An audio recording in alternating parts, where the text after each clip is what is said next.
Доктор Альберт Барнс, известный американский коллекционер и меценат, заказал у Матисса монументальную картину, чтобы украсить главный зал своего фонда в Пенсильвании. Матисс разработал работу по планам и фотографиям, присланным Барнсом.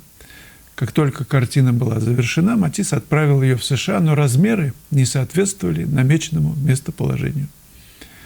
Вместо того, чтобы принимать несовершенную инсталляцию, Матисс решил начать сначала. Чтобы подготовить контуры и скорректировать формы танцоров, Матисс решил вырезать огромные бумажки в натуральную величину. Такой подход предписывает его знаменитую технику вырезания гуашей. Затем он установил огромные холсты на стенах студии Ниццы и использовал длинный столб с прикрепленной к концу кистью, чтобы отследить свои жидкие линии издалека. Ну, не столб, конечно, а палку. Наконец, перевод такой, наверное, после месяцев и месяцев усилий танец был установлен в 1933 году в фонде Барнса. Работа сегодня считается одним из шедевров Матисса. Идеальный баланс движения, цвета и ритма. Менурал. Здравствуйте, здрасте. В Казахстан, город Уральск. Не собираетесь мастер-класс проводить? Но пока не было предложений. Уж лучше вы к нам приезжайте. Классы, которые будут в ближайшее время, информация о них у меня на сайте есть. Светлана, как записаться на пленэр в Гурзуфе? Очень просто. Заходите на сайт, во вкладку «Ближайшие мастер-классы» и выставки, называется прям меню на главной странице. Заходите туда, в ленте прокручиваете, находите Гурзуф, и там кнопка «Записаться». Это один путь. Второй, напишите мне на WhatsApp, напишите в Telegram, напишите на почту, куда угодно. Под каждым видео есть все мои контакты, в соцсетях тоже. Друзья, я набираю группы на мастер-классы. С 5 по 9 марта будет класс в Гурзуфе. В начале марта в Гурзуфе сказка, потому что пора цветения начинается. После него с 9 по 13 апреля мы поедем в Плес. С 1 мая по 5 мая будет класс на озере Гарда. Будут новые и очень интересные локации. Приезжайте. С 7 по 11 мая я жду вас в Риме. Мы будем рисовать водными красками, я буду писать акварелью, темперой. Это будет незабываемый класс, лучший город на Земле. Записаться на все мои классы можно на сайте, либо присылайте мне письмо в WhatsApp, либо на почту, куда хотите, в соцсети, в Telegram. Наталья Боровская не уверена, что начальство позаботится о нас. Тут я ничем не могу помочь. Раз не уверены, так и живите с этим. Что ж мне поделать?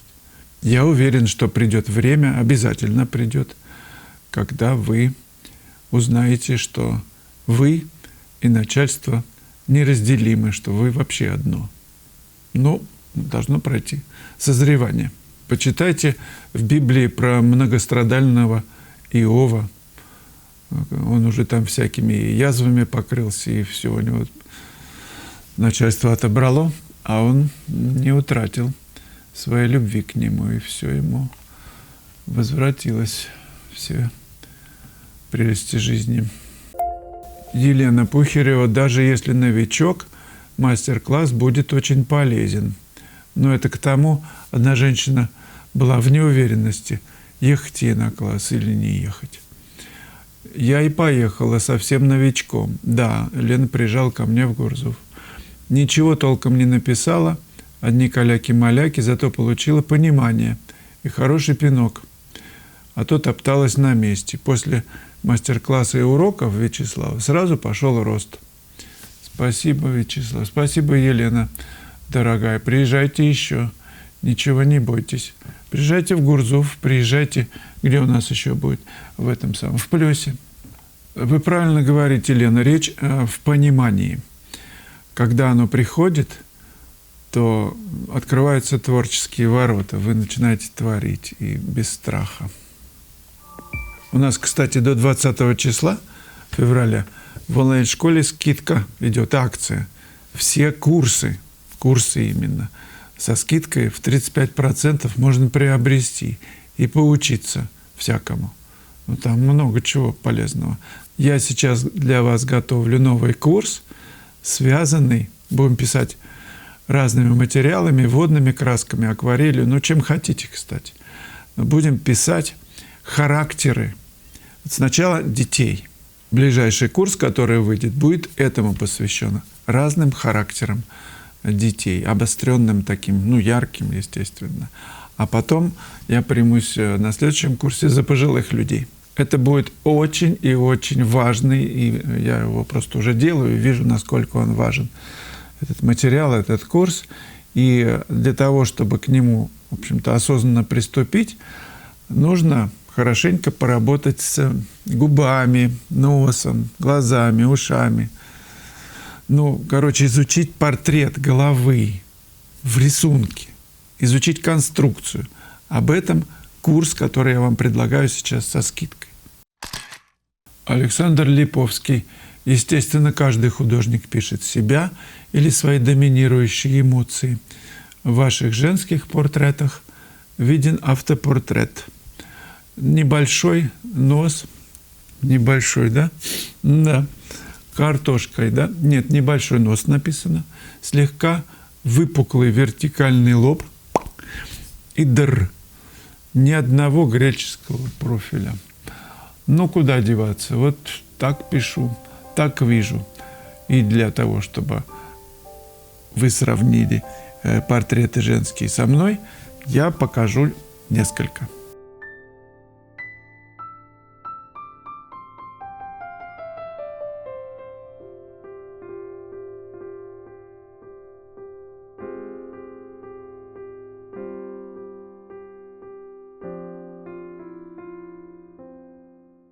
Жорж, если принять за аксиому термин «живопись – это эксперимент», то возникает вопрос, что более прогрессивно для достижения в живописи хороших результатов в написании этюдов, картин, когда художник опирается на базовые основы композиции, рисунка, живопись, отрабатывает умения, приобретает навыки или постоянно экспериментирует, пробует писать по-разному. Да. Что дают художнику постоянные эксперименты в живописи?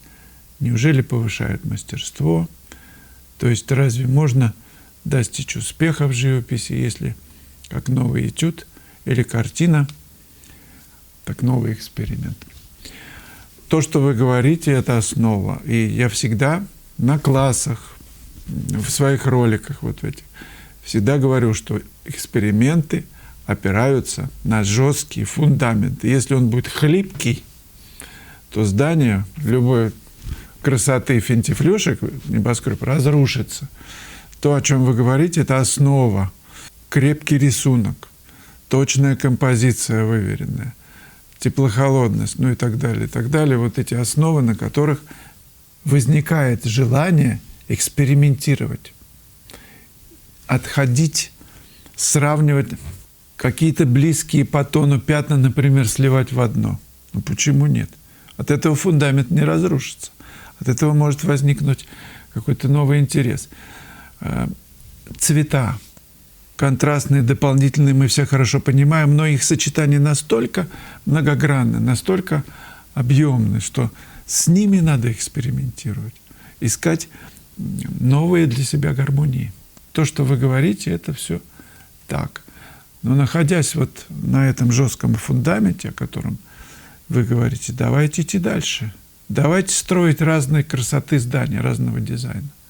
Ведь композиция, никто даже не может так и толком сказать, что это такое. И великие произведения, которые признаны великими, это часто отход от композиции, от правильных таких вот решений, от устоявшихся, там, вот 3 к 5, да, например, там, золотого сечения. Выход из этого. Это жутко интересно экспериментировать на эту тему. Или что-то точно прописать, а что-то вообще никак. Просто контур оставить. Что же интересно? Ну и так далее. Не было бы там Фернана Леже, если бы он не стал экспериментировать с цветом, с контуром. Матисса не было бы. Отмечайтесь в журнале, друзья. Не забывайте, задавайте интересные вопросы. Будем двигаться дальше. Предлагаю посмотреть еще одно кино «Вдогонку к Матиссу». Это репортаж с выставки «Биография коллекции» Щукина. Выставка эта проходила не так давно в Москве, в Пушкинском музее. Ну, пока, ребята.